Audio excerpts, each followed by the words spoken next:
عرب ادیان و مذاہب۔ عام باشندگان عرب حضرت اسماعیل علیہ السلام کی دعوت و تبلیغ کے نتیجے میں دین ابراہیمی کے پیرو تھے، اس لیے صرف اللہ کی عبادت کرتے تھے اور توحید پر کاربند تھے۔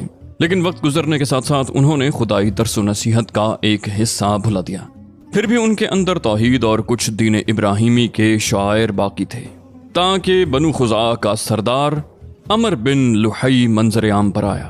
اس کی نشوونما بڑی نیکوکاری، صدقہ و خیرات اور دینی امور سے گہری دلچسپی پر ہوئی تھی، اس لیے لوگوں نے اسے محبت کی نظر سے دیکھا اور اسے اکابر علماء اور افاضل اولیاء میں سے سمجھ کر اس کی پیروی کی۔ پھر اس شخص نے ملک شام کا سفر کیا، دیکھا تو وہاں بتوں کی پوجا کی جا رہی تھی۔ اس نے سمجھا کہ یہ بھی بہتر اور برحق ہے، کیونکہ ملک شام پیغمبروں کی سرزمین اور آسمانی کتابوں کی نزول گاہ تھی۔ چنانچہ وہ اپنے ساتھ حبل کا بت بھی لے آیا اور اسے خانہ کعبہ کے اندر نصب کیا اور اہل مکہ کو اللہ کے ساتھ شرک کی دعوت دی۔ اہل مکہ نے اس پر لبیک کہا۔ اس کے بعد بہت جلد باشندگان حجاز بھی اہل مکہ کے نقش قدم پر چل پڑے، کیونکہ وہ بیت اللہ کے والی اور حرم کے باشندے تھے۔ اس طرح عرب میں بت پرستی کا آغاز ہوا۔ حبل کے علاوہ عرب کے قدیم ترین بتوں میں سے ایک منات ہے۔ یہ بحر احمر کے ساحل پر قدید کے قریب مسلل میں نصب تھا۔ اس کے بعد طائف میں لات نامی بت وجود میں آیا، پھر وادی نخلا میں عزا کی تنصیب عمل میں آئی۔ یہ تینوں عرب کے سب سے بڑے بت تھے۔ اس کے بعد حجاز کے ہر خطے میں شرک کی کثرت اور بتوں کی بھرمار ہو گئی۔ کہا جاتا ہے کہ ایک جن عمر بن لحی کے تابع تھا۔ اس نے بتایا کہ قوم نوح کے بت یعنی ود، سوا، یغوث، یعوق اور نصر جدہ میں مدفون ہیں۔ اس اطلاع پر عمر بن لحی جدہ گیا اور ان بتوں کو کھود نکالا، پھر انہیں تہامہ لایا، اور جب حج کا زمانہ آیا تو انہیں مختلف قبائل کے حوالے کیا۔ یہ قبائل ان بتوں کو اپنے اپنے علاقوں میں لے گئے۔ اس طرح ہر قبیلے میں پھر ہر گھر میں ایک ایک بت ہو گیا۔ پھر مشرکین نے مسجد حرام کو بھی بتوں سے بھر دیا۔ چنانچہ جب مکہ فتح کیا گیا تو بیت اللہ کے گردا گرد 360 بت تھے، جنہیں خود رسول اللہ صلی اللہ علیہ وسلم نے اپنے دست مبارک سے توڑا۔ آپ ہر ایک کو چھڑی سے ٹھوکر مارتے جاتے تھے اور وہ گرتا جاتا تھا۔ پھر آپ علیہ السلام نے حکم دیا اور ان سارے بتوں کو مسجد حرام سے نکال کر جلا دیا گیا۔ غرض شرک اور بت پرستی اہل جاہلیت کے دین کا سب سے بڑا مظہر بن گئی تھی، جنہیں گھمنڈ تھا کہ وہ حضرت ابراہیم علیہ السلام کے دین پر ہیں۔ پھر اہل جاہلیت کے یہاں بت پرستی کے کچھ خاص طریقے اور مراسم بھی رائج تھے، جو زیادہ تر عمر بن لحی کی اختراع تھے۔ اہل جاہلیت سمجھتے تھے کہ عمر بن لحی کی اختراعات دین ابراہیمی میں تبدیلی نہیں بلکہ بدعت حسنہ ہیں۔ ذیل میں ہم اہل جاہلیت کے اندر رائج بت پرستی کے چند اہم مراسم کا ذکر کر رہے ہیں۔ نمبر 1، دور جاہلیت کے مشرکین بتوں کے پاس مجاور بن کر بیٹھتے تھے، ان کی پناہ ڈھونڈتے تھے، انہیں زور زور سے پکارتے تھے اور حاجت روائی اور مشکل کشائی کے لیے ان سے فریادیں اور التجائیں کرتے تھے، اور سمجھتے تھے کہ وہ اللہ سے سفارش کر کے ہماری مرادیں پوری کرا دیں گے۔ نمبر 2، بتوں کا حج و طواف کرتے تھے، ان کے سامنے عز و نیاز سے پیش آتے اور انہیں سجدے کرتے۔ نمبر 3، بتوں کے لیے نذرانے اور قربانیاں پیش کرتے، اور قربانی کے ان جانوروں کو کبھی بتوں کے آستانوں پر لے جا کر ذبح کرتے تھے اور کبھی کسی بھی جگہ ذبح کر لیتے، مگر بتوں کے نام پر ذبح کرتے۔ ذبح کی ان دونوں صورتوں کا ذکر اللہ تعالیٰ نے قرآن مجید میں کیا ہے۔ ارشاد ہے، وہ جانور بھی حرام ہیں جو آستانوں پر ذبح کیے گئے ہوں۔ دوسری جگہ ارشاد ہے، اس جانور کا گوشت مت کھاؤ جس پر اللہ کا نام نہ لیا گیا ہو۔ نمبر 4، بتوں سے تقرب کا ایک طریقہ یہ بھی تھا کہ مشرکین اپنی ثوابدید کے مطابق اپنے کھانے پینے کی چیزوں اور اپنی کھیتی اور چوپائی کی پیداوار کا ایک حصہ بتوں کے لیے خاص کر دیتے۔ اس سلسلے میں ان کا دلچسپ رواج یہ تھا کہ وہ اللہ کے لیے بھی اپنی کھیتی اور جانوروں کی پیداوار کا ایک حصہ خاص کرتے تھے، پھر مختلف اسباب کی بنا پر اللہ کا حصہ تو بتوں کی طرف منتقل کر سکتے تھے، لیکن بتوں کا حصہ کسی بھی حال میں اللہ کی طرف منتقل نہیں کر سکتے تھے۔ اللہ تعالیٰ کا ارشاد ہے، اللہ نے جو کھیتی اور چوپائے پیدا کیے ہیں اس کا ایک حصہ انہوں نے اللہ کے لیے مقرر کیا اور کہا یہ اللہ کے لیے ہے، ان کے خیال میں، اور یہ ہمارے شرکا کے لیے ہے۔ تو جو ان کے شرکا کے لیے ہوتا ہے وہ تو اللہ تک نہیں پہنچتا، مگر جو اللہ کے لیے ہوتا ہے وہ ان کے شرکا تک پہنچ جاتا ہے۔ کتنا برا ہے وہ فیصلہ جو یہ لوگ کرتے ہیں۔ نمبر 5، بتوں کے تقرب کا ایک طریقہ یہ بھی تھا کہ وہ مشرکین کھیتی اور چوپائے کے اندر مختلف قسم کی نظریں مانتے تھے۔ اللہ کا ارشاد ہے،